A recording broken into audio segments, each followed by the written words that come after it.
I'm Gary Younge, and every week Ayeisha Thomas and I talk about those stories in the news that are overreported and the ones that are going completely under the radar and not talked about enough. Caris is still on a beach. I think she's on a beach. I hope she's on a beach for her own sake. Looking out the window, I really hope that.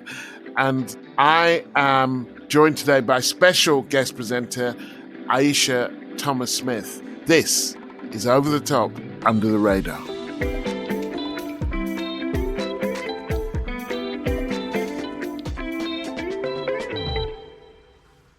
Ayeisha, how you doing?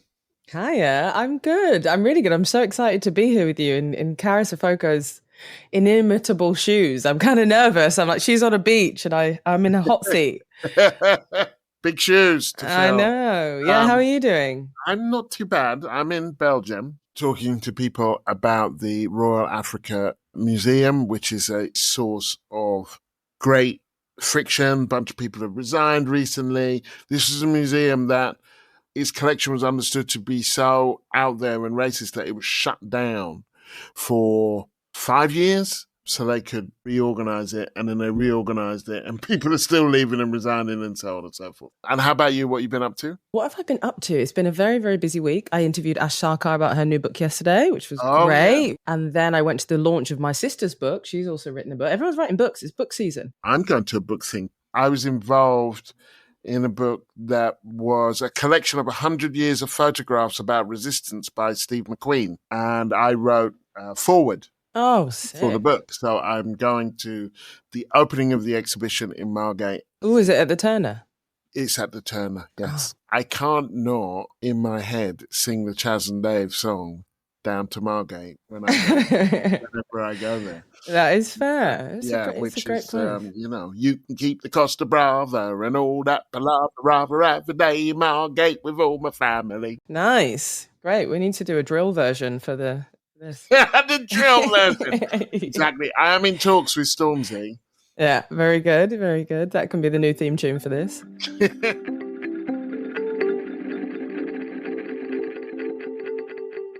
You can find us all over socials, be it Blue Sky, Instagram, TikTok, YouTube, Facebook, or X at over_under_pod_.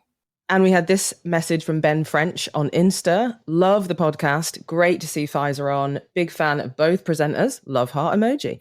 Thank you for talking about young people's mental health. Never gets the attention it deserves. That said, you talked about Labour caving into Musk and Reform and the lack of hope. But you didn't mention the Green Party once. We literally just beat out Reform in Warwickshire and we're second in dozens of seats. Come on, guys. Laugh, cry, face, emoji. Gary, what is your response? Why did you forget the Greens? Yeah, I guess it's kind of true. I wasn't thinking of them. But I'll be interested to know your views on this. I voted Green in the last election. I want them to do well. I think it's really important while we are supporting them, and this isn't any kind of diss on the Greens at all, we understand that the really big threat is reform, and that while the Greens are getting bigger, they are being dwarfed by the growth on the right, which is not a reason not to mention them at all. But sometimes I do wonder if we are proportionate in our understanding of the opportunities and the threats. The Greens are growing, but they're growing quite slowly. Not really slowly, but quite slowly. From 1 seat to 4 is a lot. But they're not yet at a stage where they can fight out reform. I agreed with you completely until I spoke to a really fantastic MP recently who was like, you need to watch the local elections because Labour are likely to lose as many councils to the left, and in that they were referring to Greens and Lib Dems, as they are to Reform. And that was like based on polling that they'd done. And I was like, this is really interesting. Don't know that I believe it, but it was interesting. And then the other thing I would say is a shout out for a really amazing group called Greens Organise, who are currently at the moment trying to do really brilliant work to kind of build leftward pressure on Labour. And I very much accept their analysis, which is, yes, the threat from reform is real. But if we as progressives only talk about that, then what we do is we encourage Labour to turn to the right when what we need to be doing is both building leftward pressure and drawing attention to the leftward pressure so they have some incentive to also take our recommendations into account? I mean, my reading of the local election results has been actually that it's panned out that reform, while the Greens have done well on occasion, it's reform that is really challenging Labour. None of this is a reason for me not to have. You're not excusing your shortcomings. No, and I'm not sure that I consider it a glaring omission. I think it's possible to talk about reform and Musk and not talk about the Greens. But I do take the point, like Labour has to feel the heat from the left. This podcast is run by a small black-owned indie, and it couldn't survive without your help. So if you like this podcast and you want it to continue, then I ask you to go to our Patreon, put your money where your ears are, and back us. Big shout out to people who joined us on Patreon recently, Rasheka, Myles and Thomas, and to people who signed up to Patreon. We have 429 Patreon supporters, of whom 400 are fully fledged paying Patreon supporters. Thank you to all those who've helped. Yeah, we have a target of 500 to reach by the end of February. I'm not sure we're going to get there. You're going to get there. I'm bad at maths, but that's not many. That's not many. That's 100. Yeah, it's less than 100. Well, 71. 71. Yeah. 71. February is a short month, though. You know what, Aisha? I was about to say I'm really grateful for your optimism, and then it turned. No, you can do it. I'm giving a challenge to the listeners. I'm like, what can we do in 8 days? I think you can do it. Yeah, if you wake up in the morning and you think, what am I going to do about this world? If you wake up to the next Trump thing and you think, it's like, well, I can't get... Here's what I can do. I can encourage through relatively, if you can afford it, relatively small donation, I can encourage different ideas being circulated as widely as we possibly can. Absolutely. And packages start at just £5 plus VAT a month. So, as Gary said, if you want to keep the show running and access our bonus episodes, weekly newsletter, exclusive over-under WhatsApp community, then you can search Over the Top Under the Radar on Patreon and put your money where your ears are. So today, I want to talk about Britain's quote-unquote special relationship with America and my hopes for a left and anti-fascist fight back in Germany ahead of their polls. Juicy. I want to talk about that JD Vance speech at the Munich Security Conference and the recent polling that's come out from More in Common about how left-wing activists do not play nice with other people. That's what I got. So let's go. My over the top is that JD Vance speech at the Munich Security Conference. Now, I'm sure everybody is already able to recite it verbatim because it's so overreported, but I'm going to just take us through a really quick overview of what a speech at one of these conferences would normally be like, because it would usually not be reported that much because they'd be so boring. A typical US speech would have things like strong commitment to NATO and the transatlantic unity. We all need to stand up to Russia and China. We have to defend democracy. We need to coordinate on climate and energy. And then they'd say something nice at the end, like in Biden's speech in 2021, where he said, America's back, diplomacy is back, or Barack Obama's speech in 2015, where he called for unity against Russia after the Crimea annexation. So that's usually what you would expect. Not super newsworthy. Not Mr. Vance. So he went in last Friday, Valentine's Day, the day of love, and gave a rip-roaring speech, which was largely characterized by culture war issues and framing all of the European challenges as from within and really issues of freedom of speech. So he talked about the greatest dangers to European democracy not being the literal war that is being fought on European territory, but a danger from within, which was around the suppression of free speech. And he cited kind of things like legal actions against individuals for expressing controversial views. He criticized certain European actions, such as the annulment of Romania's presidential election, suggesting that those kind of things undermine democratic legitimacy. And just a little recap on what actually happened there. There was speculation that in the Romanian elections, there had been interventions by outside influences in order to kind of elevate a far-right populist. The idea was that it was Russian interference. And so a new election has been scheduled for May 25. And essentially Vance is pointing to that as European leaders using ugly Soviet-era approaches to suppress alternative views. He went on to say that uncontrolled immigration is eroding the fabric of European society. He reflected a real important shift in US foreign policy and emphasized moving towards nationalist priorities over what had been a historically ongoing traditional alliance between Europe and the US. And ultimately, he kind of did a lot of finger pointing at folks in the room, which ruffled a few feathers, to say the least. Now, just as a little bit of a kind of very brief analysis of why the speech was as shocking as it was. Firstly, it just is deeply ironic and hypocrisy, to say the least, for Vance to be lecturing Europe about democracy while backing an administration that's been chipping away at democracy at home. These are the same people that are trying to actively suppress votes, to gut democratic institutions, and downplay literal insurrections. They have freed the January 6th rioters. Instead of reinforcing traditional alliances between Europe and the US, Vance made it very clear, as Mike Pence had previously done, that under Trump 2.0, there will be a much more nationalist, isolationist agenda. He downplayed the threat of Russia and China.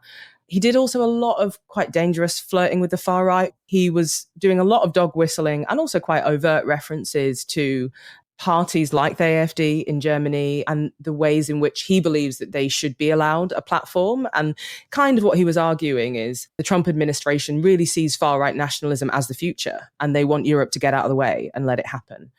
He did a lot of fear-mongering about wokeness. So he kind of said, rather than focusing on real issues like Russia's war, he went off on quite a long and rambling tangent about woke elites and immigration. He kind of rounded it all off with this really drilling home the free speech point. Let's just be real for a second. This guy doesn't care about free speech. He's about letting hate speech run wild. When the far right wants to claim victimhood, when their bigotry gets called out, he's the first person to do that.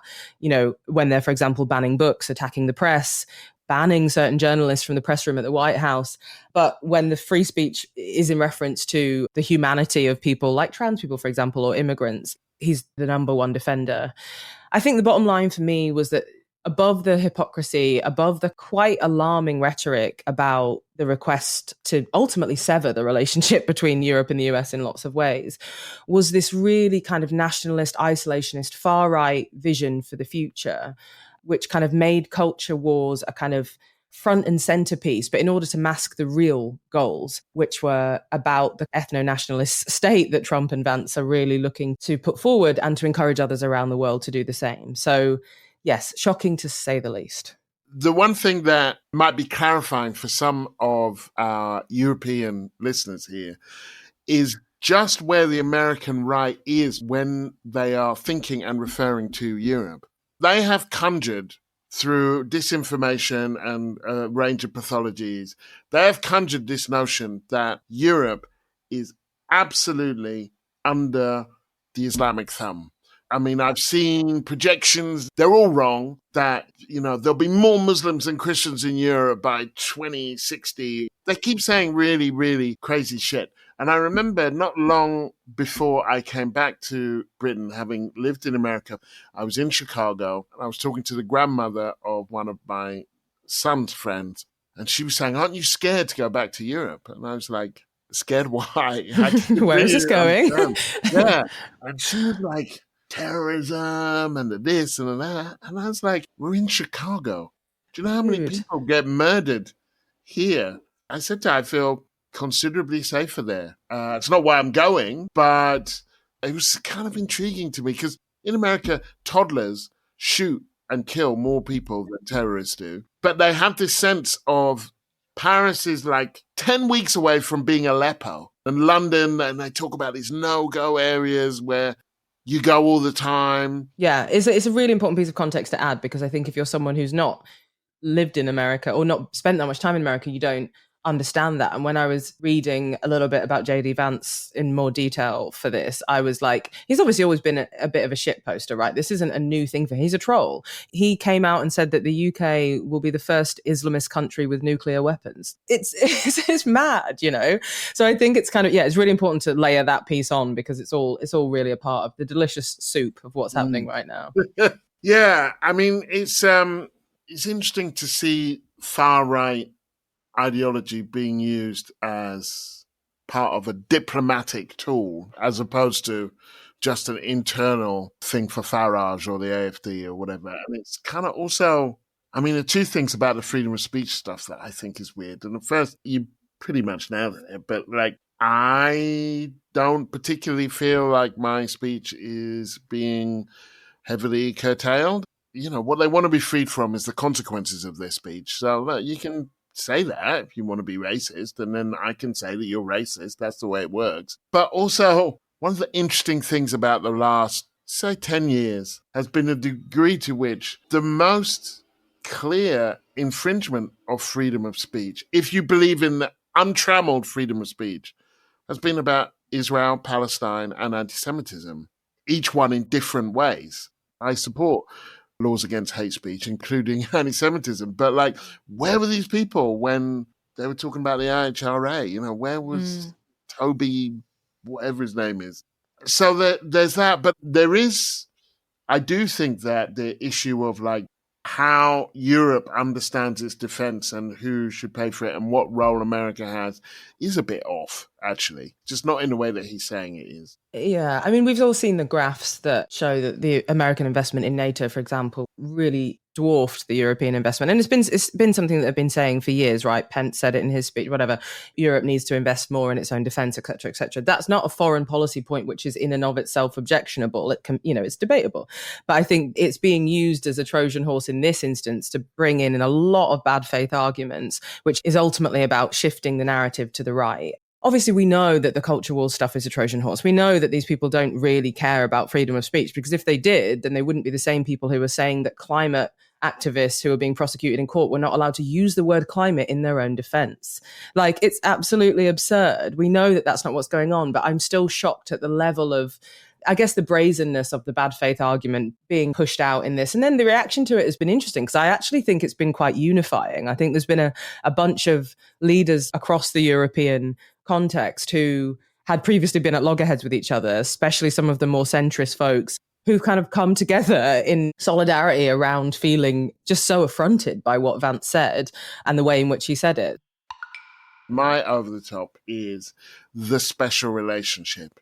Now, bearing in mind, when I went to report from the States, I was there for 12 years. I arrived a few months before the Iraq War. A lot of my reporting when I first arrived was from the UN. And oh my God, the special relationship, which is Britain always having imagined that it was a bridge between Europe and America, and that it was the only kind of safe interlocutor who could stand between French fries and France. and it wasn't true then. They didn't stop America doing anything. It probably was maybe because of Tony Blair that America tried before the Iraq War to get UN support for his action, but they couldn't get UN support for his action, and they did it anyway, and Blair did it anyway, and he told them that he would do it anyway. And Starmer is now trumpeting this special relationship, and it's like, it's okay, guys. Let me talk to him. And there are a few things. First of all, this is a relationship that is special for Britain. It is not special for America. America barely even knows that the relationship exists, to be honest. Beyond like Lady Di and the royal family and stuff like that, put bluntly, they're not that into you. They're just really not. The second thing is that it doesn't produce the things that they say it does. They might sometimes slow America down. They don't stop it. America does what it needs to do because it is very powerful. Thirdly, for the love of God, not this America, not this American leader, can you not see how, just look at what he wanted to do to Canada, who John Stewart described as the labradoodle of allies. Colombia, the threats of tariffs, all over the world. This is what they do to their friends. This notion, it's deluded in the best of times, and these are not the best of times. He's not a good faith actor. He's not sane, frankly. And I'm not convinced that it's possible to have a meaningful good faith relationship with this entity at this point. My final point is that just the politics of it domestically suggests that Starmer should present a more robust figure, that he has to make it clear that this relationship has boundaries and that it's not a case of us doing whatever America needs to do or not retaliating if America acts poorly. I don't know that it won't be possible, but I have yet to see this Labour government step up, which is weird given all of the Union Jack nonsense and the sort of national kind of brouhaha that surrounded their election, which was the Union Jack against immigrants, the Union Jack for a certain kind of nationalism. Anyway, that's my over the top.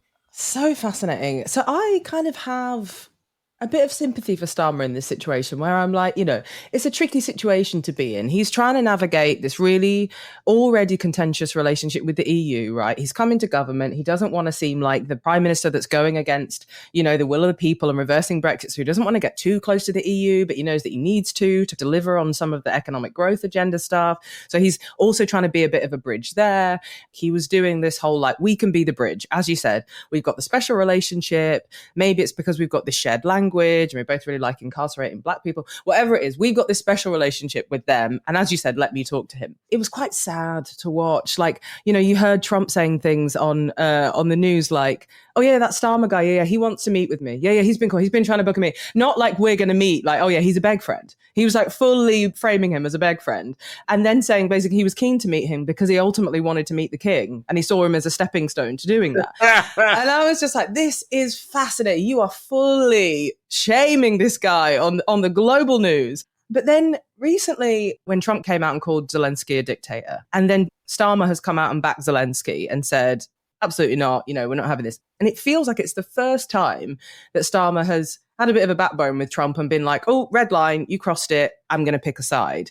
And I was kind of rated it. I agree with you. Trump is a very difficult person to manage. I also think that other people have done better because they don't have that delusion. What was intriguing to me about Zelensky, because Zelensky said, you know what?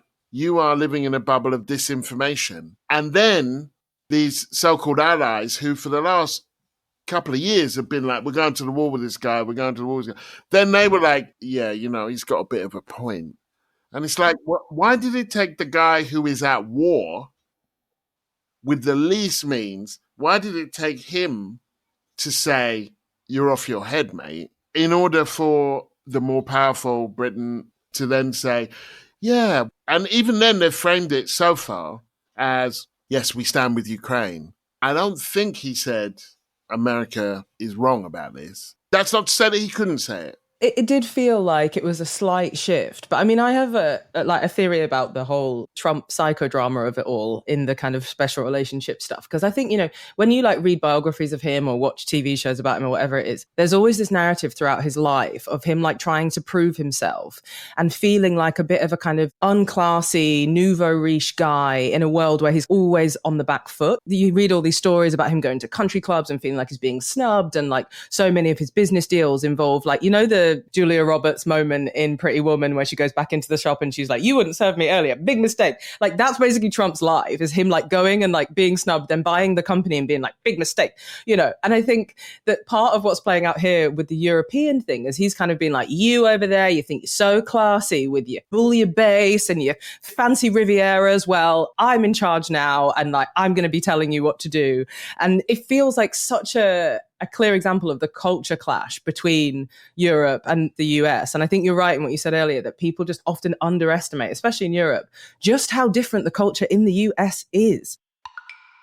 My under is the quite interesting story of what could be, and by the time many people listen to this podcast will kind of know the answer, but could be a bit of a fightback against this right-wing surge in which the Americans are once again involved. So JD Vance goes to Munich. He meets with the AfD. Elon Musk has put out a call supporting for the AfD in Germany. The German elections are on Sunday. At the moment, the AfD are polling second, which is terrifying.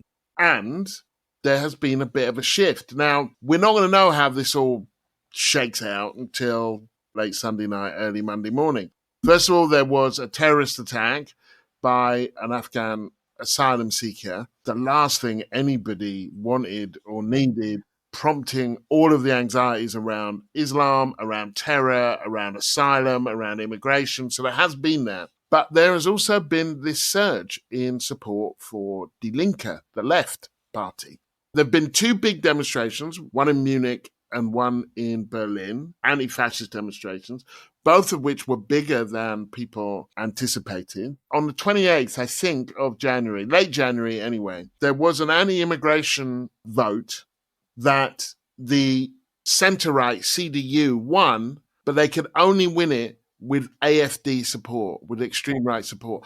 And that breaches a kind of unwritten rule in Germany, because of its Nazi past, that there wouldn't be any passing of laws that could only be passed with the AfD or with the extreme right, whoever they are. They did it, the vote was passed, and then there was this incredible speech by one of Die Linke's leaders, a woman called Heidi Reichneck, which has had over 30 million views, in which she ripped the political class a new one. She ends the speech by talking about back to the barricades. She basically shames the CDU leadership for doing this and frames this in terms of, we are just days after the Holocaust Memorial. What are you thinking? Anyway, this blistering speech sort of helps trigger some momentum, which leads to a significant increase in membership for Die Linke, the left party,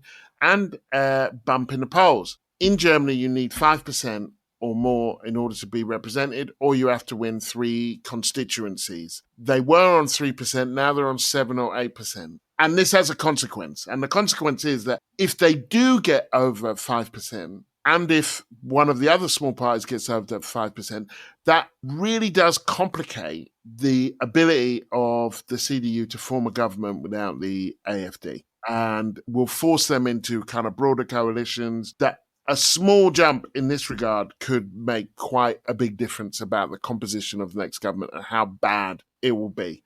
There are 2 things I want to say about this. The first is, whatever the result on Sunday, people are fighting back. There is this sense we will wake up, the AfD will have done better than any of us would have liked, even if they don't do as well as maybe they thought they will. We don't know. We'll find out. But there is a fight back. You can see it in elements of the political class, and you can see it on the streets. And the second is that fight back is being led by the left. The Social Democratic Party is all but kind of imploded. I think the left are running on a platform of others want to govern, we want to change things. We have to keep looking out for these signs of like what is possible and what is not possible and how it's possible. I really don't want to send a message that there's going to be a left-wing government in Germany.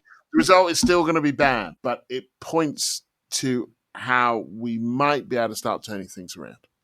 I mean, I think it's a nice way to frame it. When I saw that we were going to be talking about the AfD, I was like, oh God, like, this is going to be really bleak. But I actually feel like, yeah, it's really nice and important to focus on the positives in terms of the pushback. What is really important in talking about the AfD is they're on the cusp of being designated an extreme right party, which is different in Germany from a radical right party. Extreme right is they have views which are neo-Nazi views. They're fascists. Even Marine Le Pen won't sit with them. That's how she won't sit with them in the EU chamber. That is how that is bad. If Marine Le Pen won't sit with you, you're doing something wrong. So yeah, I think we can't underestimate just how extreme this is, and especially within the context of German history. But it is important to think about the fact that there is some kind of coordinated pushback. And as you said, I really like the framing there of where other people are trying to govern and we're trying to change things, because I think that's what we're seeing in the UK right now, aren't we? Essentially a Labour Party that is really concerned with maintaining the status quo. And the left response to that arguably should be, yes, we want to actually change things and improve the lives of working people, et cetera, or improve the lives of people. God, I just repeated the working people frame. Shall we go on to talk about my under? Yes. So what I'm going to do is just an overview, and then I'm going to hand over to you to tell me what you think. And then I will develop my thoughts, because essentially there's been this interesting polling that's come out from More in Common. So they do the segmentation of like the 7 types of people in society. And one of them, the most leftward, they call progressive activists. And this study has found that of this progressive activist segmentation, which represents 8 to 10% of the population, that apparently these people hold really strikingly different views from the rest of the public on a range of issues, that this group is much more likely to dislike and criticize those that disagree with them, and that means that the repeated kind of failure of progressive campaigns and the rise of the global far right is in some ways the fault of these kind of progressive activists and their unwillingness to realize how out of step they are with the rest of the population and do what they can to, what they say in the report is, meet people where they're at. Now, what I found interesting about this, as someone who kind of runs a progressive organization which is concerned with trying to coordinate social movements and make them more effective. So they said that they interviewed a bunch of leaders of charities. Now, obviously, charities are different to other parts of activist organizations, but let's park that for now. And the kind of main point was that the report finds that there's a tendency to impose purity tests on people that they will and won't campaign with. There's also a tendency to really overestimate how many people share their view. So they used a few examples of how the majority of people in the progressive activists segmentation believe that immigration levels should rise or remain the same. They're far more likely to argue that woke culture has had a benefit on British society. They're far more likely to be in favor of things, for example, like direct action in defense of climate. A really interesting finding was that it showed that progressive activists, on average, apparently, believe that 35% of the British public agreed with abolishing the monarchy, when the real number is 18. Shock horror. So, and they also thought that a quarter of people would agree with letting more refugees in, when the actual figure is 8%. So I think the overarching thing that they're trying to get across here is progressive activists would be much more effective in bringing people over to their cause if they were able to, as I said, meet people where they're at and really go toe to toe with parties like Reform that are very good at kind of taking bread and butter issues and linking them to a broader narrative that gives people a reason to vote for them and say, well, the country's broken. Whereas progressive activists are very insular. We only kind of want to talk to our own people, and that's why we're losing and the world's on fire. What say you? Well, I was intrigued when I saw that report. My general impression has been that the right has been more fractious. Look at how many leaders, whatever version of Reform went through. It's a Brexit party, and there was a punch-up at some stage. And if you look at the American right and them trying to get a speaker last year, and even if you look at the Corbyn project, which was pretty inclusive in terms of reaching out to the centre of the party. So I was surprised to see that. And I think that it may be, well, I've certainly used to, I was 15, I was in a Trotskyist party. I left when I was 16, just as I was about to be kicked out. They were pretty mental, But they also don't represent that was a fringe group of people. But yes, and for what I would call, far left groups, Trotskyist groups, because they have democratic centralism and all that kind of stuff, they are incapable of metabolizing, or they've proved themselves pretty incapable of metabolizing kind of differences within them. I don't know that if I look at kind of who has been effective, if I look at the big demonstrations on Palestine, it doesn't look that way to me. It's almost certainly true that on the left, our understanding of how many other people agree with us about certain things might be off. That's true. It's also true that in Britain, people think there are 4 times more asylum seekers than there actually are. Or they think there are twice as many immigrants as there actually are. The delusion goes both ways. Well, yeah. So I don't think delusion is exclusive to the left. I don't think I'm in denial. I know the extent to which the left can revel in the narcissism of relatively small differences. But to be honest, most of what I see in terms of action is kind of coalition-y type building, quite broad-based campaigns. I don't know. I find liberals more deluded, actually. The whole liberal thing about Brexit and if there was an election tomorrow, the people's vote, as though people didn't vote the first time round, like as though it was AI or something, or the kind of, in America, the desire for it to be Russia that made Trump president in 2016 and not America. Illuminating as always. I completely agree. And I think that it seems to be very in vogue at the moment to be kind of trying to hold up a mirror to the left and saying, like, you know, you're the problem with the world. You're the reason that the right is so good at culture wars because they learned it from you. Or, you know, you're the reason why people are not more sympathetic to these progressive issues because you're alienating them. I'm not saying there's no truth in that. Like, I've spent the best part of a decade getting people together in a room who are in this progressive activist segment and trying to get them to work together. And sometimes I want to bang my head against a brick wall because it is so infuriating. But as you said, there's also just been countless examples of deeply strategic, brilliant work that is both about doing a detailed analysis and understanding of where people are at on a spectrum from kind of our allies to our opponents and who's in the middle and how we might target them and who should target them and when they should be targeted. And also, I think that part of the really brilliant approach to some of the work in the narrative space or the framing space, for example, that happens on the left, is the argument that you don't do messaging to take the temperature, you do it to change the temperature. And so this whole thing around meeting people where they are, there's something in that which feels like it's suggesting that we have to accept where people are, and that has to be the starting point. And we need to not be trying to move them from there. We have to just kind of be playing on that terrain. And that completely erases the fact that often where they are is defined by a right-wing media and a constant sphere of analysis that they're being fed, which is leading to levels of delusion around immigration and various other really regressive things that we do want to be pushing back against. So that feels like a little bit of a bit of lazy analysis, I would say. And then I think the last thing on it is throughout the study, they kind of talk about how the progressives are really out of step with the rest of the country. You have to have people like you do on the right, and they do it very effectively, who are shifting the Overton window, creating more space for political possibility. And, you know, I've literally had people inside government since Labour got elected say to me, can you organise some groups to go out there and call for this really radical thing so that we can do this moderate thing in the middle? Literally. So it's like that also provides a really critical political function. And if folks on the left start moving towards the centre, then we're all fucked. Yeah, I mean, you know, Brexit was not meeting people where they were at when it started, right? They didn't care about the EU. It was a long, arduous campaign. You know, people are complicated. So meeting people at where they're at, it's like, well, where are they? In 2019, they delivered a landslide to the Tories. In 2024, they delivered a landslide to Labour. And in the meantime, loads of people stayed at home. Meet people where they're at. They were at Corbyn, and you told us not to meet them there.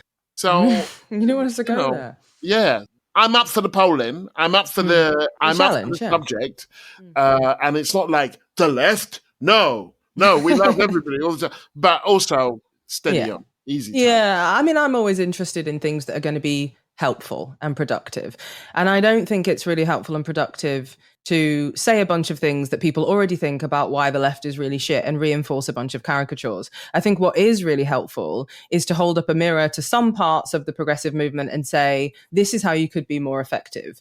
And again, you know, with Neon, our next 5-year strategy, the kind of strap line of it is changing the starting point from what do we agree on to what can we win together.